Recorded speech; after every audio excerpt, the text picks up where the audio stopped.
top 5 things to consider when moving to Pittsburgh, Pennsylvania.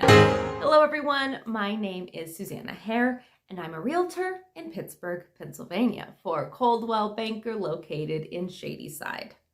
Like so many people, I moved to Pittsburgh because I wanted to buy a home that wasn't $2 million. Now, don't get me wrong. Pittsburgh has many luxury homes and historic mansions one can purchase.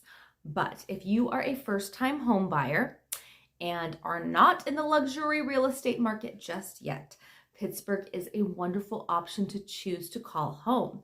When choosing a location to move, I took a map of the US and I started researching home prices, and I narrowed my list down to a few states, and Pennsylvania wound up winning. So after researching local culture, I chose Pittsburgh. For me, not only is there a lot to do in Pittsburgh, but you can still find an amazing home at an entry-level price here. Even for just $100,000 or $200,000, you can find yourself in a fabulous starter home. So I was coming from the West Coast, and there are some real differences between the two that I had to get used to. One thing I was surprised about was how bad the roads are in Pittsburgh. Turns out we're famous for potholes here, but I don't think that's enough to decide not to live in such a wonderful city. Some people are worried that the winters are very harsh here. Actually, I didn't find that to be the case at all when moving here. I could probably count on my 2 hands how many harsh winters we've had in the past few years.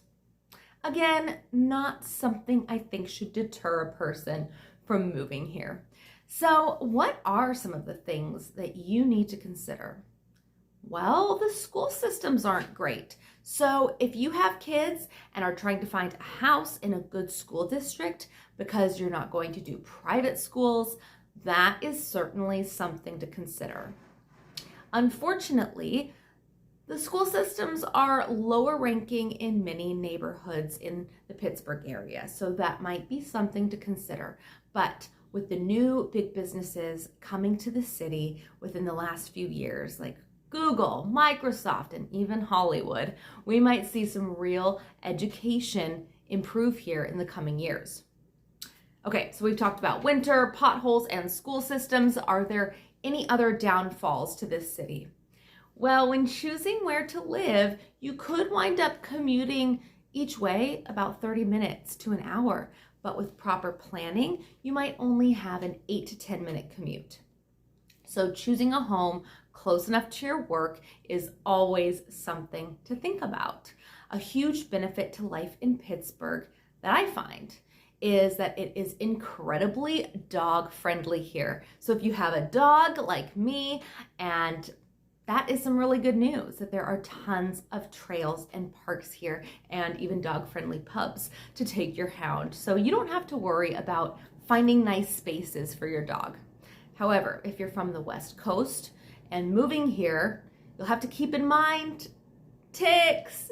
Ticks are an unpleasant surprise if you're not used to them. So that is something to adjust to on the East Coast and in Allegheny County. We have a pretty high percentage of ticks in the woods here, but there are some measures that you can take to protect yourself and your dog and your family. I will make another video about that on another day. So stay tuned. Please subscribe to my channel and hit like if you got something from my video. And I'll be posting a video about real estate and life in Pennsylvania every Sunday. Thank you. And thanks for stopping by.